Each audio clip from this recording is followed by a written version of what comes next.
The Chaser Report is recorded on Gadigal land. Striving for mediocrity in a world of excellence. This is the Chaser Report. Hello and welcome to the Chaser Report. I am Lachlan Hodson and joining me is... John Domenico. Well, John, how's your weekend? Yeah, my weekend was good though, so thanks for asking. Did you watch the soccer in the morning on Sunday? Yeah, I watched a bit of it. Oh, yeah? And then it was weird because I was watching it to see how long it would go. And then, well, because everyone online was like, oh, they're going to win it. They're going to win it for sure. And I was like, I didn't think that was a reality. And then I turned it on and I was like, oh, no, it's not. I got to say, I cannot believe that Australia, a team that's only rated just 3 stars on the FIFA games, lost to someone called Argentina, one of the best teams with one of the best players in the world. I thought that we really had a chance, but apparently we didn't. Who'd have thunk? Our issue was we didn't bring out Scott Morrison.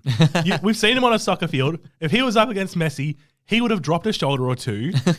He would have copped a yellow card, which is the same punishment as showing respect for LGBTQ plus people.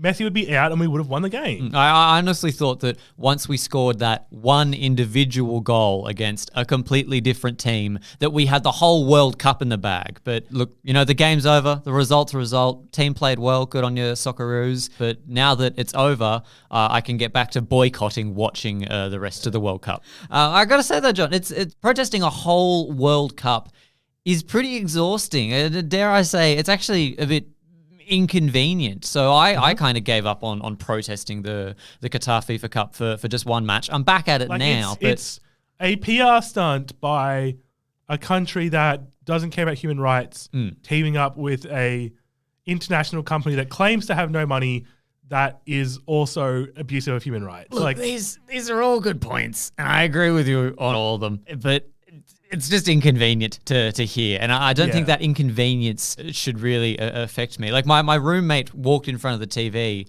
for 30 seconds and said, "Lachlan, I don't think you should be watching this." And I'm all for protesting. You know, I think that if you're going to protest, you should be allowed to do that. What you shouldn't be allowed to do is slightly inconvenience people. And I think that if you inconvenience people, even marginally, even just inconvenience them for a fraction of their day, you should get fined. You should get jailed, prison, execute them, guillotine, bring out the guillotine. So talking about the World Cup, where does like the inconvenience cause to all the families who they stood in front of the TV? They stood in front of the TV for me for 30 seconds. And if you get in front of my way of life, I think that you need to sort of have justice. Do you agree with me? Not really. Well, I'm going to go for a second opinion. Hey, Dom Perrottet, what do you think? No, it's not excessive. And if protesters want to put our way of life at risk, they should have the book thrown at them. And that's pleasing to see. We want people to be able to protest, but you should do it in a way that doesn't inconvenience people around you. Does Dom Perrottet know what a protest is? Sorry, I had not listened to the full clip before. You can't protest without it having an effect on the other people. That is just standing somewhere and making noise. That is not a protest. The whole point of protest is to get in someone's way. Yeah, exactly. John, for our listeners who don't know what Dom Perrottet is talking about, could you fill us in on the story there? So a climate activist who blocked one lane of travel on a multi-lane road for, I think, less than half an hour, while the New South Wales government was giving a shit ton of money to fossil fuel executives for no reason. They have been jailed for, I think, 15 months? 15 months. 15 months because they inconvenienced people who are trying to drive in Sydney, which I'll tell you is already pretty inconvenient. Did they even notice?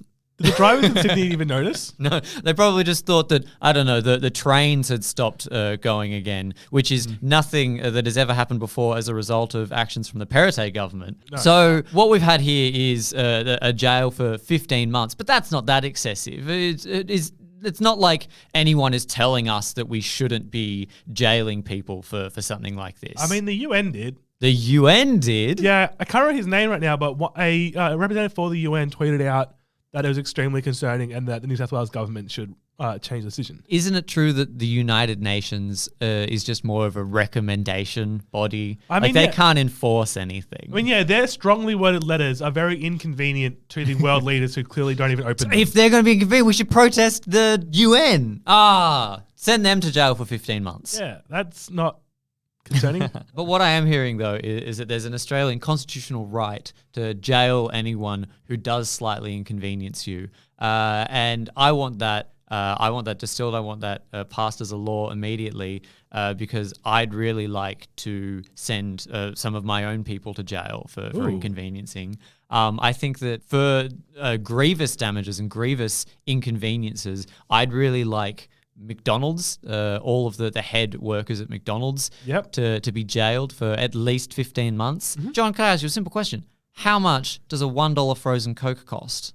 $1.20, I think. Worse, it's $2 now. Oh, Jesus. $2 for a $1 large frozen Coke. Because lots of things were getting hiked up by about 10%. Isn't that correct? Yeah, it was hiked up by whatever the companies wanted, right? Like, it was 10% at most places that were basing it on the actual need. Yes. Obviously, oil companies and coal companies all had to double their prices for a 10% rise and cause the whole fucking economy to collapse. But I mean, obviously, that just means that frozen Coke is made of the same scarce material that oil and coal is. It is. And as an ex-Macca's worker who could tell you all about the inconveniences of probably like not getting paid penalty rates, not getting paid Sunday rates, not getting any of the things that you're supposed to get as a worker and as a miner, the biggest inconvenience that Macca's have ever done is charge $2 for a frozen Coke that has historically cost $1. Do you know how much profit they make off the old frozen Cokes? I'm assuming it'd be like 50 cents or something. 95 cents. Oh, wow. 95 cents because most of the cost was for the cup. Yeah, I knew the cost would be the cup. Like, it's absolutely cooked that it costs $2 now. I don't think they cook the frozen Cokes. What about you? Is there anyone that you'd like to have jailed for grievous inconveniences? See, now this idea that I can get benefits from this has me more on side with Don Perrottet because I have a long list. Hit me with your grievances, John. I mean, you for making me do this podcast episode. Yep. Guilty as charged. Let's see. The other day I went to see one of my friends on TV. Well, I'm hearing a little humble brag there, and I'll let it go.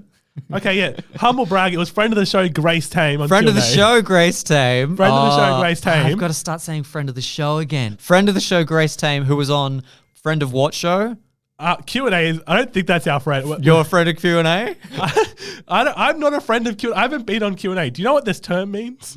Just say friend of the show whenever Charles name drops someone to sort of neg him into going, actually, I look a bit like a cockwomble right now. Yeah, that's why I wasn't saying anything. You jumped. No, I did. Okay. So I'll take double grievances for inconveniencing you in 2 ways. Okay, so I was now. hanging out with the legendary Grace Tame. Just own it. You're friends with Grace Tame. That's not a thing. Have we broadcast that on the show before? No, we haven't. No, just own it. It's what we sick. have done is we've had Grace on the podcast twice. I am in both those episodes, but not in the segment that she is in. So, John, you're hanging out with your best mate, Grace Tame. Yeah, but so before Hi, Grace. She's not listening to. If you're listening to this, Grace, why? Grace invited me to watch Q&A, and all the stuff that ABC sent me for the tickets, whatever, I just followed it to a T. Yeah. And then I lined up, and it was a really long line. I spent about 20 minutes in this line. At the very end of it, after multiple points of like giving my name and stuff, they were like, "Oh, why didn't you just use the term to skip the line?" Nothing in anything they sent me even mentioned that remotely. What? I think I got inconvenienced more than any of the drivers in Sydney because I was waiting for 20 minutes in that line. The Chaser Report. News you can't trust. That's an inconvenience that we can deal with is the ABC in general. Yeah.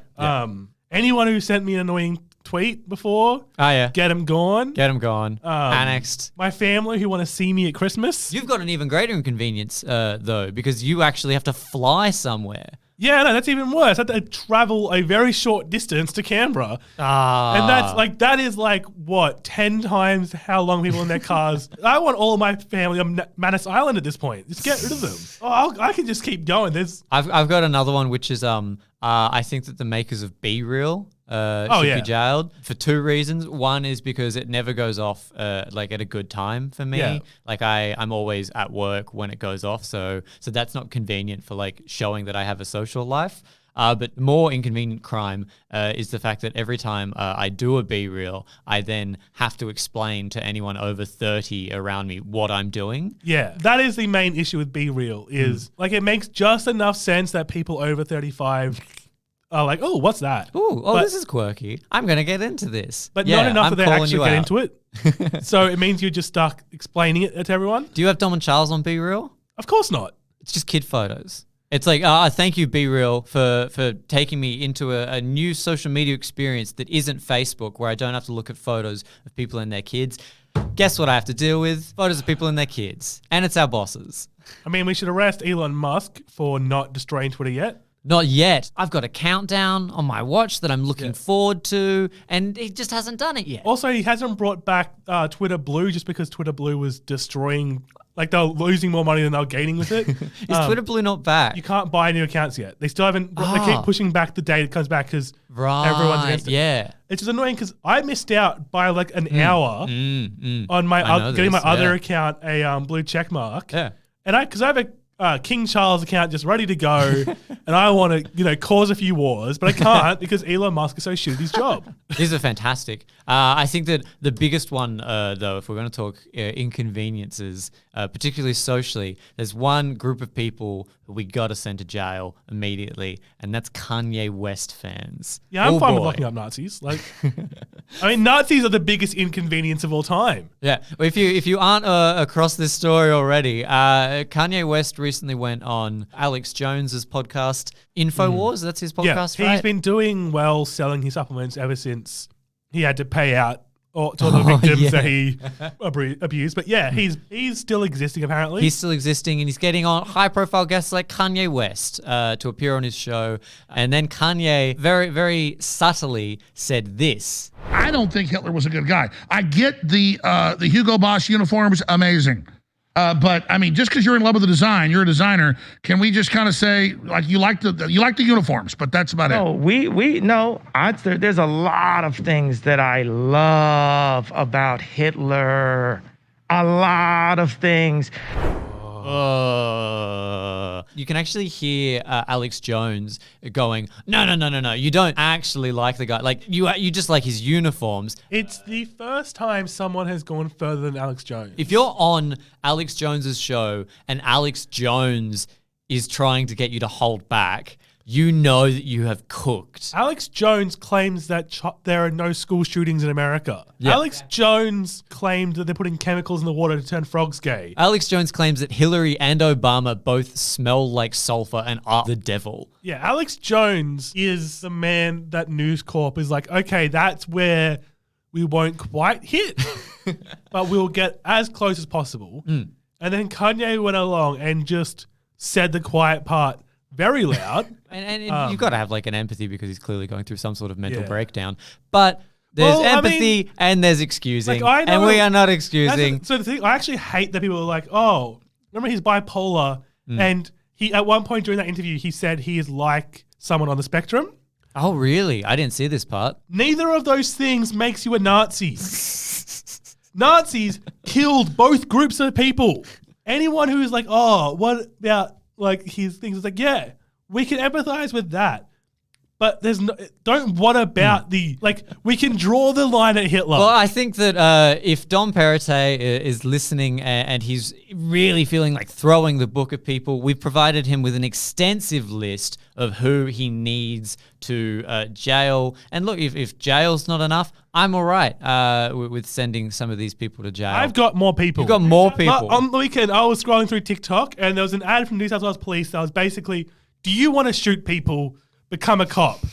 Look at them shooting guns. That could be you. That inconvenienced me. Put him in jail. How are you going to put the cops in jail? All right. Well, we know that the cops don't do a good job at arresting themselves when they do the wrongdoing anyway.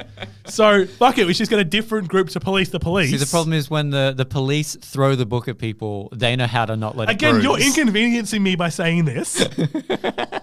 Another inconvenience would be anyone who shows up late to something. But then also anyone who complains if I show up late to something, they can get the fucked as well. They or them in jail. Inconvenience the designers of IKEA's entire building. I don't appreciate getting lost and then getting hungry and then having a meal and then getting lost and then having to pay $500. And then feeling dumb when you realize that there's things painted on the ground so you don't get lost. And then having to build my own furniture. Anyone who hasn't left a podcast review giving us 5 stars, they've inconvenienced me. Yeah. Dom and Charles, who didn't show up to work. I agree, but we should at least end the podcast because we're probably inconveniencing people. You're inconvenienced when I was saying that. I want to keep going. No. Gabby and Mark Humphreys and James Schlepper for taking Charles away and leaving me to do all the marketing shit. You've been listening to the Chaser Report. No, we're part still of going. the Acast Creator Network. Alexa for going to America to get in a fight. And then our I did a viewers thing, from Rome, friend of the show, I did a thing for microphones. concussing him. Bye.